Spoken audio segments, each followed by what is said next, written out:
Hello. Today we're going to discuss the zones of regulation.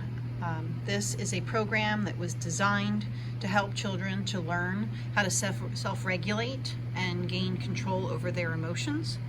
And so we're going to start out the program with basically understanding what the zones are. The zones in this program are color coordinated to help the child understand and identify their zone a little easier. So the blue zone is when we're sad, sick, tired, bored. The green zone is when we're at our best and most able to learn. And this is the zone we always strive to be in. The yellow zone, starting to get wiggly, little loss of control, maybe frustrated, worried, excited about something. And then the red zone is when we've lost control. And this is when children typically throw temper tantrums, get very angry. At this point, it's really hard for them to use their strategies and to help self-calm.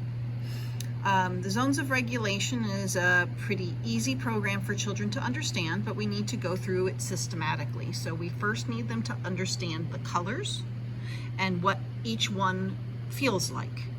And then throughout the day, we're going to help them by using this language. So as you see your child enter a zone, you can say, wow, you really look like you're in the green zone. I see how well you're focusing, how well you're listening. You seem so happy. And using the words so they start to identify what this feels like. Okay? So that's how we're going to start the program. We really need to use the language, use the colors, and identify the emotions for the child so that they really understand what each one of these feels like. In therapy, we're going to be going through this all, but I just wanted to give you a little bit of a preview on what it's going to look like and feel like. Now, as the program progresses, we can start helping our child figure out what their zones look like throughout the day and making actually a graph.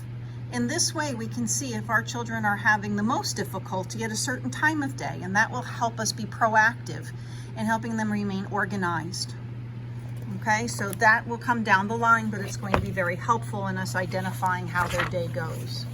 We'll also be identifying triggers that cause a child to leave the green zone and maybe enter the yellow or the red.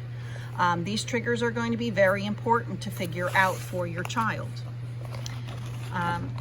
Finally, I just wanted to show that then we will work on developing tools for each zone. So each zone will have a tool that will help us to get back to the green zone.